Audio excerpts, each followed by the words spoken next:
What happens when a state-sponsored cyber unit breaches your infrastructure? You don't hide behind a shield, you hack them back and initiate the mitigation protocol. Level 1. The perimeter breach, the silent alarm. The ambient temperature inside the primary processing cluster is exactly 16 degrees Celsius. It is 3 o'clock in the morning, and the heavy soundproof glass doors of the Network Operations Center isolate you from the rest of the silent city. You are no longer tracking simple home routers or local municipal nodes. You are managing the main infrastructure perimeter of a critical cloud architecture node. On your center console, the scrolling system logs move with a quiet, hypnotic rhythm. White text on a pitch-black interface layout. Everything looks completely normal. The load balancers are distributing traffic evenly, and the cryptographic handshake keys are recycling every 60 seconds. It is the perfect illusion of absolute stability. Suddenly, a microsecond delay in the transaction response logs. To an uneducated eye, a 3-millisecond drop in connection throughput is nothing more than a transient network jitter. But you don't trust patterns, you verify them. You open a localized terminal loop and isolate the routing stream. Your fingers move smoothly across the custom mechanical keyboard, typing low-level diagnostics. The response packet returns with a malformed header structure. Someone is pushing boundary parameters against your external gateway, testing the structural tension of your input validation layers. They aren't using loud automated scanning toolboxes. They're moving with absolute patience, injecting single, handcrafted payloads disguised as standard incoming secure web traffic. The silent alarm triggers only on your secondary dashboard screen. A tiny, isolated node at the absolute edge of your demilitarized zone has stopped reporting its internal hash signatures. The connection hasn't dropped, it has been quietly hollowed out from the inside. A sophisticated threat actor has found a way past the outer firewall cluster without triggering a single signature-based intrusion alert. They're inside the outer perimeter wall, hiding their active footprint deep within legitimate encrypted network threads. You lean back slightly in your leather chair, your spectacles catching the cold blue glare of the primary display arrays. The fight hasn't come to your doorstep yet, but the shadow has already crossed the threshold. Level 2. Memory Dump Simulation, the invisible footprint. You dropped the main interface console into a secure diagnostic state. To catch an adversary operating at this level of sophistication, standard live network monitoring is completely useless. They are masking their command pathways inside legitimate application traffic protocols, using domain fronting techniques to route their malicious instructions through trusted third-party content delivery networks.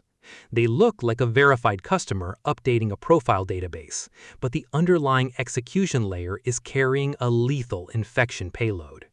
You need to see the raw, unedited truth of what is happening inside the system's hardware registers. You initialize a live memory dump simulation across the compromised edge node. The terminal window splits into 3 dense columns of hexadecimal digits and assembly instructions. Millions of bytes of volatile memory are laid bare on the black canvas grid. You compile a custom search filter, looking specifically for unauthorized process threads that are running with elevated system privileges. The scroll speed is dizzying, but your focus is absolute. There it is, a dormant memory block that shouldn't exist, quietly injecting code arguments directly into the memory space of a trusted high-level operating system service. The threat actor is using an active memory manipulation technique to execute arbitrary code without ever writing a single file to the physical storage disk. It is a completely fileless malware execution strategy designed to evade all standard endpoint protection platforms. Every time the core service runs a routine check, the malicious code hooks into the execution loop, stealing internal security tokens and passing them back to an unknown destination. They are building a permanent home inside the volatile memory layers, preparing to launch a deep lateral movement campaign toward your central asset repository. You copy the anomalous memory address block into an isolated buffer space, preparing to analyze the precise payload geometry. Level 3. Steganographic Extraction. The Cryptographic Hunt. The stolen data has to leave the network somehow, but your outbound firewall logs show absolutely zero unauthorized connections. The network parameters are locked down tight, yet the data leak is actively occurring. You realize you're dealing with a master of digital camouflage. You switch your focus away from the volume of the traffic and begin analyzing the internal composition of the packet payloads themselves. You isolate the outbound encrypted stream that handles routine, low-priority analytics telemetry, the kind of boring, massive data streams that automated monitoring tools completely ignore. You extract the raw sample of the telemetry packets and run them through a custom cryptographic bypass toolkit. As the structural layers of the data packets are peeled back, you discover an intricate steganographic heartbeat pattern buried deep inside the padding bytes of harmless-looking image files and system status reports. The adversary is using advanced steganography to conceal stolen configuration files and administrative passwords inside legitimate outbound traffic streams. It is a brilliant, virtually invisible extraction methodology that effortlessly sails past standard security engineering checkposts.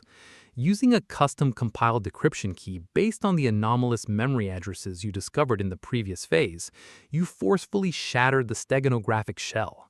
The hidden payload collapses into raw, readable plaintext on your terminal layout. You are looking at their extraction ledger.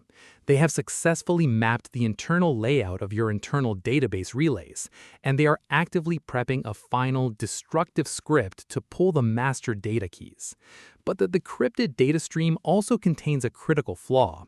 It contains the hard-coded tracking signatures of the exact command and control server cluster that is pulling the strings from the shadows. The hunters have left a clean path back to their own nest. Level 4. The Outlaw Counterattack. The Reverse Honeypot. The situation is critical, but your face remains completely calm. A massive state-sponsored cyber warfare unit is preparing to execute the final data bleed command against your central infrastructure. If they succeed, the entire network matrix falls into darkness. Standard defensive response dictates that you sever the connection immediately, isolate the infected nodes, and initiate a slow restoration process. But that just allows them to walk away, refine their tools, and strike again when you least expect it. You aren't going to hide behind a shield. You're going to use their own momentum to destroy them. This is the deployment of your signature weapon, the reverse honeypot attack using a zero-day exploit. You deliberately create a simulated database relay that mimics your core network structure, but you leave a highly specific input validation vulnerability completely open on its perimeter. To the adversary's automated scanning engines, this node looks like the crown jewels of your network, an unprotected gateway containing the master infrastructure credentials. The trap is set, glowing with an intentional, alluring vulnerability badge on your monitoring panel. The adversary bites hard. Their automated intrusion scripts connect to the decoy node and begin downloading the massive data packages you prepared for them. But these aren't standard files. Buried deep within the structural metadata of these custom data packages is an unpatched, weaponized zero-day exploit designed to trigger a remote code execution vulnerability inside their very own command and control software application layer. The moment the stolen packages land on their receiving master server, your hidden exploit triggers instantly. On your primary Kali Linux terminal layout, a giant cyan alert box cuts through the dark. C2_master_shell established. You have successfully hijacked the hostile infrastructure. With absolute precision, you execute a destructive wiping command back up the active connection tunnel, systematically vaporizing the remote directories, burning their file systems, and completely exposing their entire global proxy relay network across the international InfoSec community. Level 5. The Mitigation Protocol. The Clean Isolation. The counterattack was a total success, but an experienced operator never leaves a battlefield without securing the perimeter. The enemy's active command infrastructure is dead, but your own network still contains the residual contamination from the initial breach. The final, most critical stage of the operation begins: the mitigation protocol. You must permanently harden the architecture so that this specific vector of attack can never be exploited by anyone else ever again. You transition your interface layout into a clean remediation workspace. First, you execute a hot patch sequence. Across the entire system, you rewrite the input validation source code of the external gateways, implementing a strict zero-trust validation framework that instantly drops any incoming traffic package carrying malformed header parameters. Next, you deploy a localized memory protection rule that isolates the volatile registers of high-level operating system services, completely blocking fileless malware execution techniques from hooking into memory addresses. The old vulnerabilities are systematically erased from the system layer architecture, replaced by a robust, multi-layered defensive shield. Finally, you run an automated system integration check. One by one, the indicators on your main structural dashboard transition from warning amber and crimson back into a peaceful, steady neon cyan. The compromised nodes are completely purged, re-imaged from verified clean baselines, and integrated back into the core architecture loops under heavy, real-time monitoring constraints. The network is secure, the threat is neutralized, and the perimeter is significantly stronger than it was before the breach occurred. You save the final mitigation report to a secure, encrypted archive, close out their active terminal sessions, and watch the peaceful flow of clean network traffic resume across the dark screens. The digital frontier is quiet once again.